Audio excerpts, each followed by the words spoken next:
But today there is so much pressure to show that you also belong to a certain club, that as a girl, one has to show that they are also loved by someone who is not broke. There are so many narratives around broke men.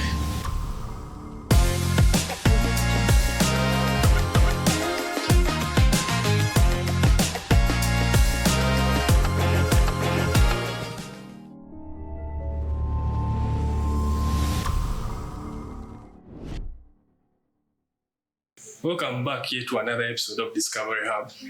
I'm here with an artist, a professor at Makerere University, a cartoonist, a comedian, basically a walking out of work. His name is Dr. Spire, and he's here to share up with some communications and stuff.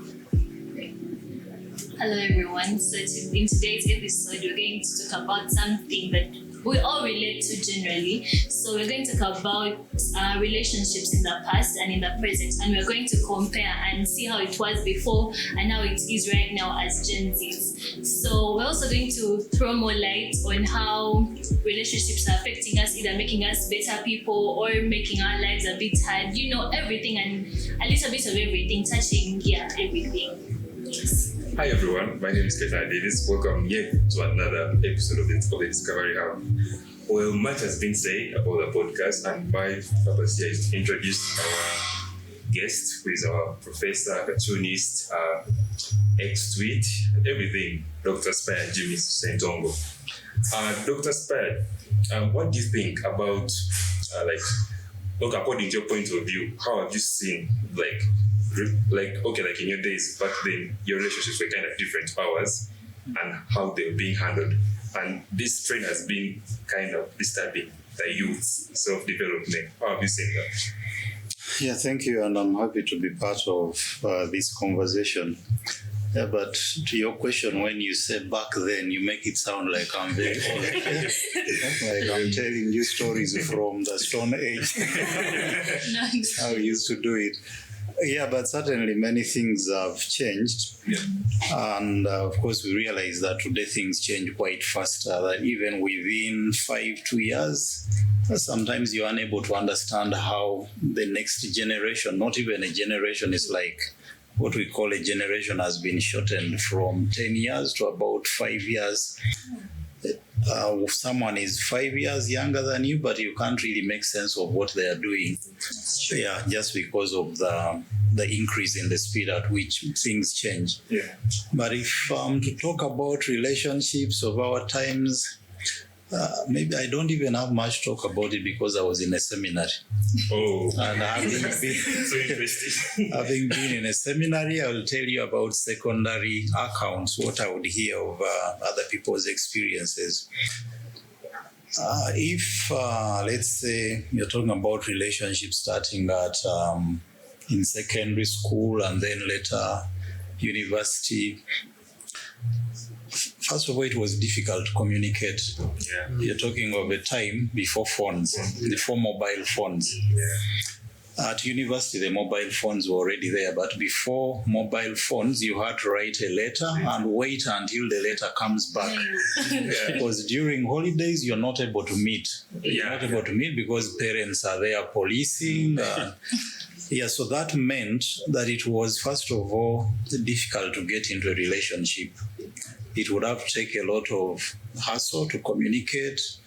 And maybe even by the time the communication is through, you have changed your mind or you have since moved on to something else. You have moved to another school, the other person has moved to another.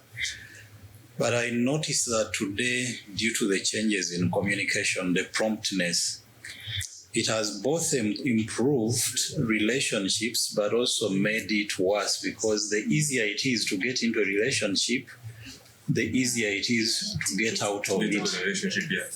That means you don't have an advantage of time to study what you're getting into. Mm-hmm. So in our times, when you wrote a letter and you're still waiting for a reply, in the meantime, there are many things coming in between. Mm-hmm. And even if you got an annoying letter, perhaps a rejection or whatever, you would take some time thinking through it before you write. Yeah. But here, promptly, you get an SMS, you are being rejected by SMS, you're replying immediately, even before thinking. So that fastness, I don't look at it not only in terms of the quality of relationships, but also the distractions. It's very difficult for young people, the way I see it today, to concentrate on anything. First of all, you can't be in one, well, you can, but chances are high that one will not be in one or two relationships. Even when they are in one, they have so many who are trying. The messages you'll be receiving every day, the calls, because of how easy it is. But also it means that even the time to study these relationships is not easy. The word heartbreak is not new, but it is more commonly used today than in our times. Because for us, you would nurse a heartbreak of a relationship which has either been on for some time, or which maybe was just starting and it didn't really work out. But some people are nursing heartbreaks, serial heartbreaks. Every other semester there is a heartbreak. Every other semester there is a heartbreak, because the moment they jump from this relationship, they're already into another. No time to heal. Yeah, so many things have changed, especially in lieu of the changes in communication, but also the time for reflection, which is quite I would say a phenomenal change. In our times, because you didn't have much to distract you, such as social media, you had time to yourself to think, to reflect. Because if I'm not watching TV, which was a privilege of some, if I'm not reading, what am I doing? I'll have some time off to myself to think. If I'm in my room, I'm not going to have a phone which I'll keep checking, scrolling. For a generation that doesn't have much time to think, it means also that they are going to make so many mistakes. Impulsiveness is high, the urge to talk even before you think, before you reflect. Because all the time you're busy with something, you're busy dealing with the traffic of information that is coming.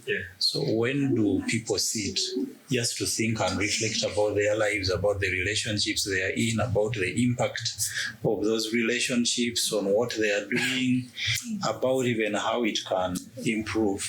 So it's not really to say that our relationships were necessarily better, but where you have more distractions and more rapid communication, the terrain is certainly different. So, Mr. Spire, I have a question.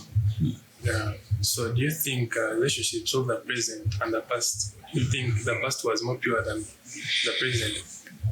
Purity is such a big word. It's so really big. Yeah, I can't gauge any relationship to say it's pure or not. Maybe you can talk of levels of seriousness or not being serious, but even then, you're only aware of a few relationships, so you cannot speak for an entire generation, but you can talk of trends. That in our generation, I would see these trends. In this generation, I notice there is this kind of trend, but I wouldn't gauge them in terms of their purity or lack of purity, because even today you find young people who are quite directed, who are quite focused in what they want, even in relationships, despite of all the distractions of the bombardment with suggestive messages. There are some who are quite focused. So I wouldn't generalize. So, Doctor, you don't think that, there have been these trends that we've been having lately in our generation, the likes of nonchalancy. Okay, being nonchalant means when someone doesn't really care for what's going on.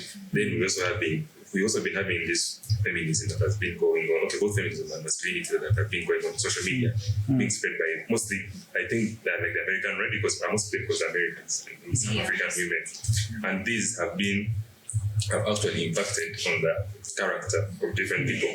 For instance, if you look at videos of, let's say, Andrew Tate, look at feminism, women be saying men are supposed to do this, men are supposed to do this. And the guy like also speaks about men, like women are supposed to do this, this, and this, and that. So what do you think, and how do you think that has also impacted in our current relationship? Because I realized most of them videos come from the US or from the West. So how do you think they impact African people?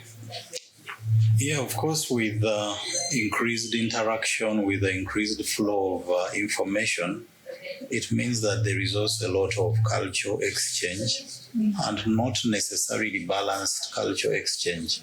Much of it, it's imbalanced. Much of it comes from the West. For ours is to receive, because the West controls the media, controls social media, controls radio, TV, their local stations and all that. But many young people are not really interested in what happens on NBS, happens on UBC. Yeah, so their interests are elsewhere. But where you go, or where your interests are, it also means that you're going to become the audience for that media and the object of manipulation, where there is manipulation for that media.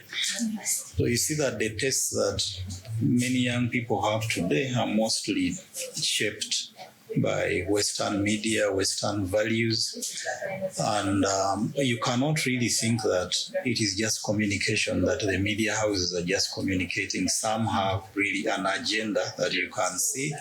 They have values that they try to inculcate. I don't know whether you have observed of late that in many series, in many soaps, whatever, there will be LGBTQ characters. So this is not really accidental. There is a certain something being driven by given values. So that means that young people are going to be mostly driven by what they consume, and that our traditional modes of culture, upbringing, culture, nurture, they are changing.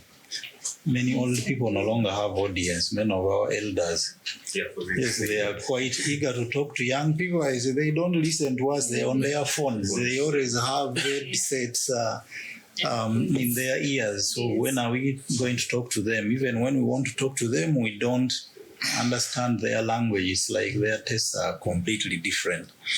But that being the case on one side, on the other side, you appreciate what the values that the diversity has also come with.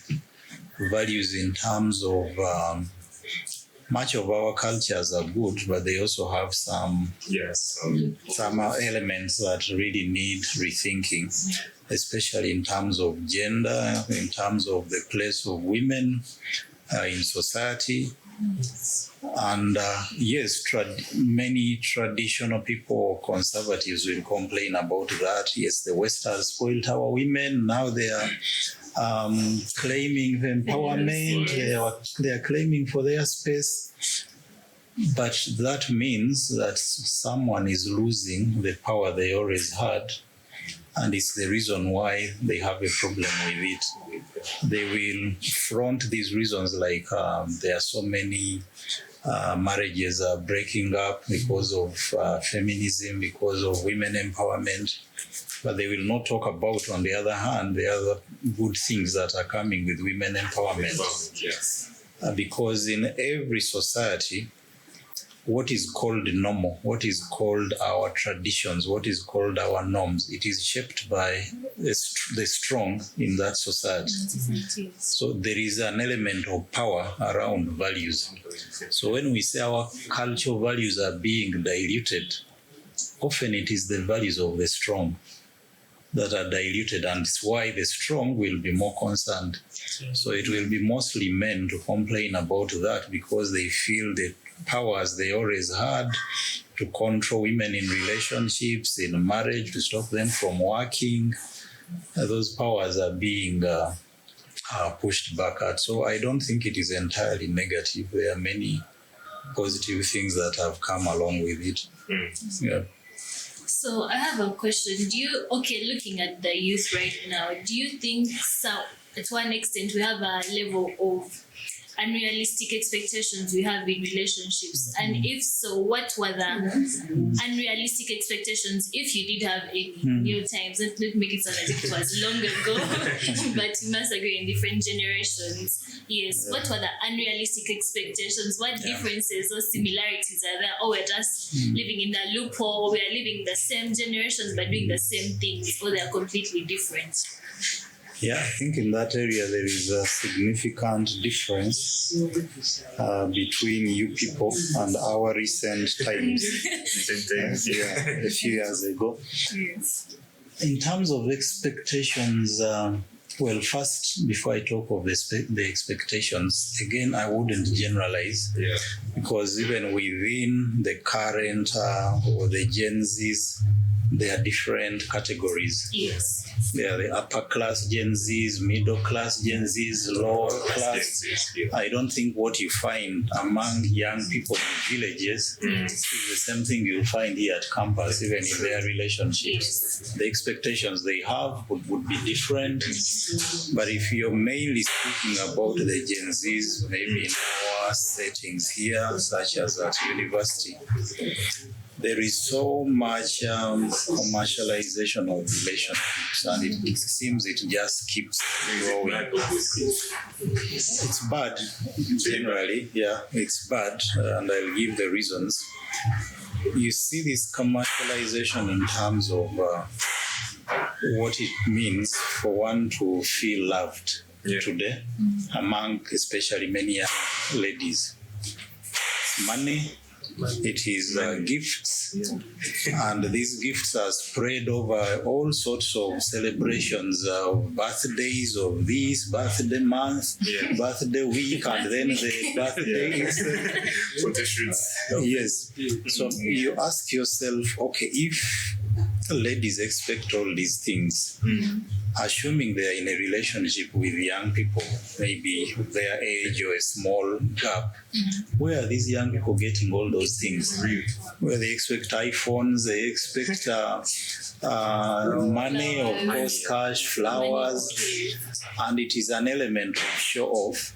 Of course, in our times, you would show off, but you didn't have much space for showing off. Social media not being there, I'm not going to post on Instagram or wherever. If I've gotten flowers, a few people around me will see those flowers. If I've gotten a phone, of course, which wasn't there.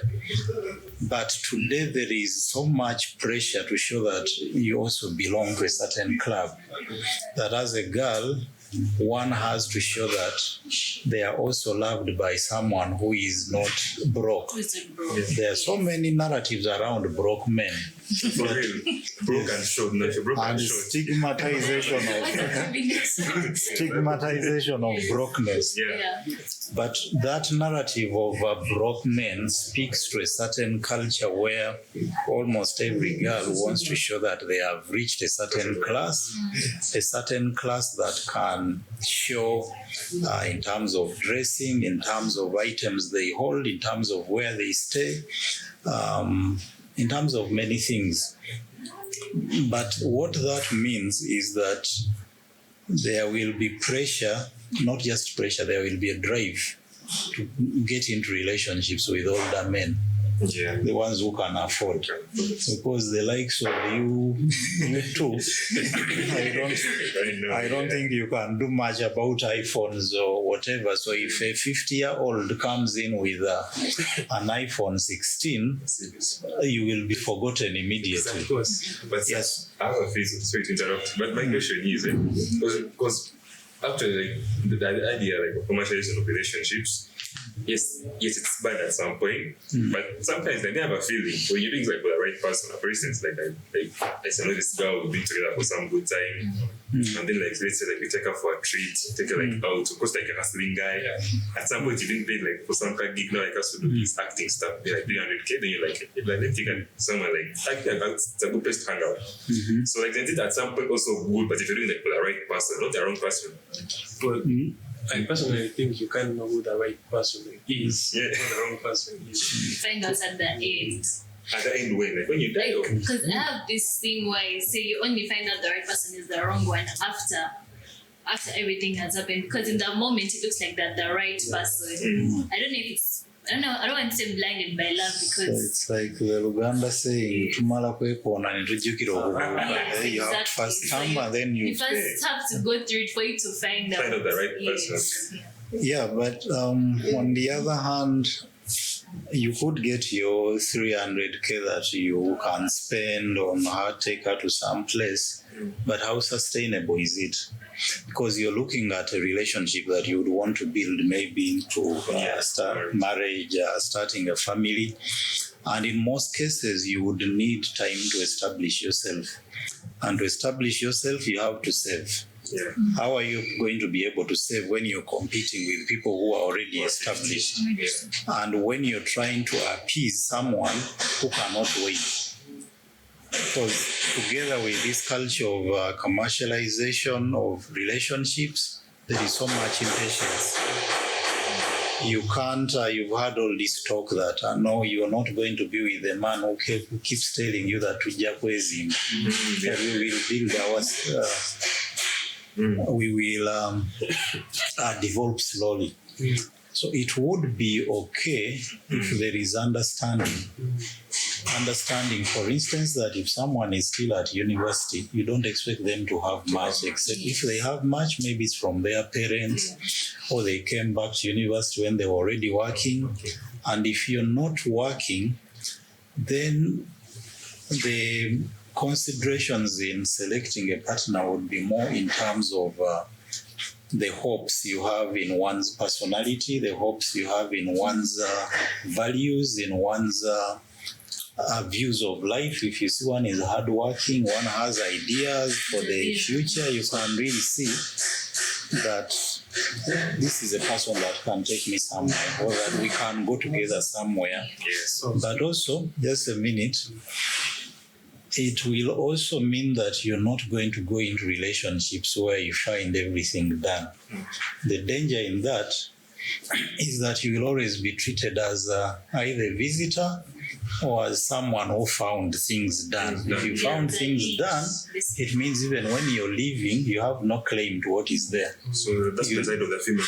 Yes, you leave as you came because you found me with everything. Yeah. But if I'm with Guma and we take time to establish ourselves, I have a claim in what you have, and it's a shared story, but not a story where I come in like a thief, jump onto you, and when you want to remove it. So, Mr. Spire, as we are talking, we are talking about as in people going on people who are already well off. So I feel like we are talking about the female gender, and I feel like it's affecting.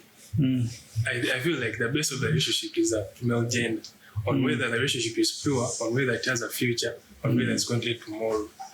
So I feel like it is the women. No offense. I feel like it's the women contradicting our relationships, because I don't think men naturally cheat. Okay, men they naturally cheat, but then when they have a reason. Actually, I think men are worse. No, men are worse. Personally speaking, if I was loving someone, and if I was a player, and then I was loving someone, then I dropped all my. They call them hoes in this generation. And You call them what? hoes. What are those? As a player has hoes, doesn't have girls. Oh, pause. WHORIS. Okay. So and I'm having hoes, and then I drop all my hoes just for this girl to prove that she was a hoe. So and if she breaks me, how am I supposed to be loyal again when I dropped everything for this one girl? So of course I'll be worse, and I feel like it's the women who are contradicting to our feelings and to breaking up relationships. I wouldn't put it on women or men. In fact, I think it's not a gender, a blame game between the genders. Oh, it's you, the women, it's the men. I think it's on all sides. Many of the things I've been talking about, the commercialization of relationships, it is something that we have constructed together as a society to make it like that. Because you have many men who are willing or who are who do not have any card to use for relationships. They just use their money. So over time, they create a culture where money is the expectation. So it is what is called in psychology conditioning. Yes. They condition ladies to expect that to accept one for a relationship, they should give you money. And then before you know it, it becomes a culture. But it's not really a culture that is exclusively built by women. And even when it comes to cheating or not, you can't say it's the women, it's the men. But overall, I think the inclination to cheat is more in men than in women. Women also cheat, but it's mostly men, and there have been all sorts of explanation, maybe justifications that it is natural. You can see it even among all other animals. But then, Mr. Spire, they say that a man cheats without his emotions, a woman cheats with all his emotions. Mm-hmm. Yeah. So when she goes to sleep with a girl, with a man, a man can go out and he has wife and kids. He can go out and sleep with another girl, but then he still loves. But then when the woman cheats, I think that's like you see that changes at home. If your wife is cheating, you see that changes. If you're a man, you cannot change. But I think it's possible even for women to engage in relationships without emotions. Otherwise, prostitution wouldn't be possible. That's so true. But even the other thing, like, you also have cases whereby like a guy can have kids with his wife, and like the whole of his life to believe that these kids are his, but at the end of the day, that these are not his kids, and the woman doesn't change anyhow. She still loves that guy the same, nothing changed. And you guys are talking about the 5%, the small percentage. Where do you get the percentage? Have you done a survey or something? Where is 5% from? Well, I usually do my researches, and researchers say that sex is actually spiritual, but it is more, because I hear it is when you have sex with a virgin girl, she'll be more attached to you at first. Clovis, you're doing a lot. We have a specialist here in Jade, so she can help us. I'm still waiting to finish what he's saying. His research. My whole point was like, it is you guys. It is emotional, to us it is non-emotional. Well, unless we decide. I still stand by. I think it depends on an individual, because some women really don't care about their emotions. Some are emotionally detached, they really don't care. They do whatever they want. And so some people are like, no, I can't sleep with someone unless I'm emotionally connected to them. It's not that easy. So it's just, I think I would call it a stereotype basically by society. Yeah. Yeah, he's committing a fallacy. Yes. So it just depends. Though it just looks like most of the times when women do so, it's after, because there's a saying of a woman, by the time a woman relieves the relationship, she has already left it already in her mind, which is true in some cases, which is not true in some. So it's basically 50-50. And it's also funny, like when a woman cheats, it's easy. Okay, it spreads out quickly. But when men cheat, you know that the man is cheating. So like, okay, what trick men use, like what trick women use. Solidarity. But I think it's just like society, usually. Because when you see, like, when they're trying to, now like that story of Jesus, whereby they're trying to commit this lady who had committed adultery. Now where was the man? I mean, so it's just that the society has mostly put the blame on women, because society, we've got to know that women are supposed to be in two places. It's either in the kitchen or in the house. Which is supposed to be that women are not. So that's how society does it. So that's why you see women are easy. Like women who cheat are easy known than men who cheat. I think society is much kinder to men when they cheat, because, as you said, the superior tries to control the subordinate. Yeah. So in order to control women from cheating, they term it like, oh, it should not be done. Like, by the time you do it, they make you look like it's so absurd. It is actually very possible.